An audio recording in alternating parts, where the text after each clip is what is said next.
우리는 보란듯이 훌륭한 삶을 살지 못하죠. 부끄러운 신앙생활을 하고 있습니다. 그러나 우리 마음 깊은 곳에는 사람들이 알지 못하는, 그리고 하나님을 향한 작지만 진실한 사랑과 믿음이 있지 않습니까? 사람들은 몰라도 하나님은 그것을 아십니다.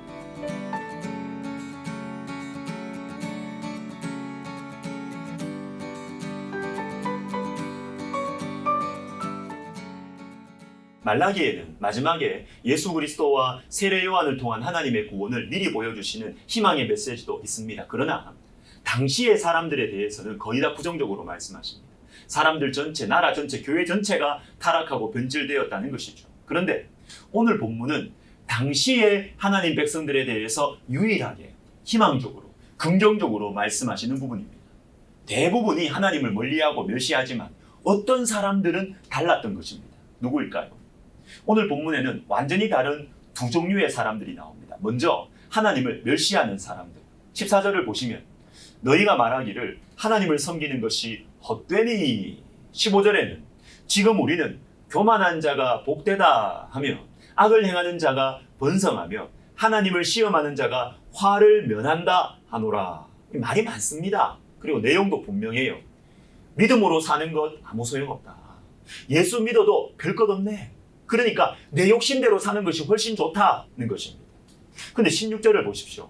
그때에 여호와를 경외하는 자들이 피차의 말함에 여호와께서 그것을 분명히 들으시고 여호와를 경외하는 자와 그 이름을 존중히 여기는 자를 위하여 여호와 앞에 있는 기념책에 기록하셨느니라. 자, 그때에 라고 시작합니다. 즉 대부분의 사람들이 하나님 멸시하고 말씀에 따라 사는 것을 우습게 보는 바로 그때 아주 초라하고 작은 사람들이 있었다는 것입니다.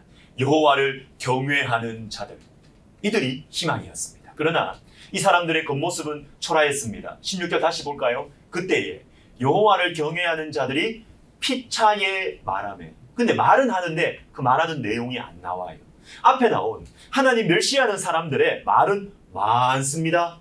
그리고 아주 크게, 그리고 얼마나 자주 말했으면 그 내용도 분명해요. 그런데 여호와를 경외하는 사람들은 피차에 말하며, 그리고 끝이에요. 무슨 말을 하는지 들리지도 않고 그저 피차, 서로에게 소곤소곤 말하는 것뿐이었습니다. 작은 믿음이었고 초라한 신앙 고백이었죠. 그런데 놀라운 것은 이 작은 소리를 하나님은 들으셨다. 사람들은 못 들어도 하나님은 들으신다는 것입니다. 여호와께서 그것을 분명히 들으시고, 사람들의 귀에는 하나님을 멸시하는 소리만 들려요. 사람들의 귀에는. 뉴스와 신문 보세요. 설문조사. 하나님을 멸시하는 사람들의 목소리만 담겨져 있습니다. 그러나 하나님을 경외하면서 믿음으로 살아가는 소수의 사람들의 작은 목소리를 뉴스와 신문과 설문조사는 담아낼 수가 없죠. 그것을 귀하게 볼 수 있는 안목이 없기 때문입니다. 그러나 우리 하나님께서는 작아도 진실한 소리를 들으십니다. 오히려 큰 소리, 교만한 소리 듣지 않으세요. 오늘 말씀도 보십시오. 13절부터 15절에 나오는 그 크고 분명한 소리들에 대해서는 하나님께서 들으신다는 말씀이 나오지 않아요. 그 대신 피차에 말하며 하나님을 경외하는 마음으로 소곤소곤 이야기하는 그 소리들, 가슴을 치면서 신음하듯이 기도하는 이 사람들의 소리를 하나님은 들으십니다. 16절 다시 보시면 분명히 들으시고, 아무리 소리가 작아도, 수가 작아도 하나님을 경외하는 마음으로 내 마음 깊은 곳에서부터 진실하게 올려드리는 신앙의 고백과 나눔을 하나님은 분명히 들으십니다. 그리고 또 보십시오. 16절 여호와 앞에 있는 기념책에 기록하셨느니라. 여호와 앞에, 좀 더 정확하게 말하면 여호와 얼굴 앞에입니다. 여러분의 책상 앞에 누구 사진이 있습니까? 제 사랑하는 사람 사진 있잖아요. 가족 사진 있지 않습니까? 얼굴 앞에 기록하셨다라는 말씀은 매우 아끼고 사랑하신다는 것입니다. 하나님께서 주의 깊게 보시고 절대로 잊지 않으신다라는 것이죠. 유명한 종교개혁의 주인공들, 마틴 루터와 요한 칼빈, 이 사람들은 중세말 로마 가톨릭의 비성경적인 교리들과 그리고 타락한 종교 지도자들에 대해서 생명 걸고 말과 글로 치열하게 싸웠습니다. 그러나 이들의 보이지 않는 모습이 있었어요. 종교개혁을 가능하게 했던 보이지 않는 뿌리가 있었습니다. 그것은 바로 기도였습니다. 보이지 않는 기도, 들리지 않았지만, 사람들 못 봤지만 마음 깊은 곳에 있는 간절한 소원과 헌신, 이것을 하나님께서 분명히 들으시고 응답해 주셨던 것입니다. 여러분, 피차의 바람에 몇 년 전 새벽 기도를 마칠 즈음이었던 것 같은데 이런 생각이 떠올랐습니다. 책에 나오지 않는 진실한 신앙 고백과 헌신으로 유명하진 않지만 정말 하나님과 가까이에서 교제하면서 영혼들과 교회를 세우고 나라를 위해 기도하신 분들이 우리나라에 많으실 것 같아. 사람들이 모르는 이들, 그러나 우리 하나님은 분명히 아시는 사람들, 그분들이 우리나라를 지금도 떠받치고 있는 것이 아닐까. 어떤 목사님께서 설교 중에 한 분의 간증을 소개해 주셨습니다.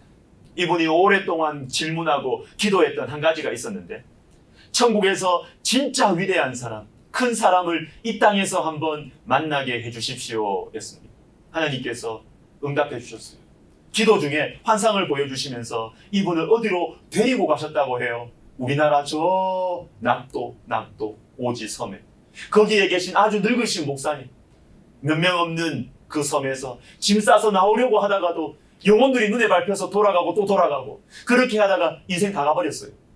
근데 주님께서 꿈에서 말씀하시더랍니다. 저 사람이다, 저 사람. 저 사람이 정말로 위대하고 큰 사람이다. 여러분, 대부분 하나님을 멸시하고 하나님을 멸시하는 것이 사회적인 분위기일 때, 그때에 피차에 말하는 사람들, 작은 목소리로 무슨 말을 하는지 들리지도 않지만 피차에 말하면서 신앙을 지키는 사람들, 이들을 하나님께서는 분명히 아시고 소중하게 여기시고 얼굴 앞에 두시고 있지 않으시는 것입니다. 기도하겠습니다. 하나님 아버지, 사람들은 몰라도 하나님 가슴에 새겨지는 작지만 진실한 신앙 고백이 우리 속에서 흘러나오게 하여 주시옵소서. 주님 가슴에, 주님 얼굴 앞에 새겨지는 인생 되게 하여 주옵소서. 예수님의 이름으로 기도하옵나이다. 아멘.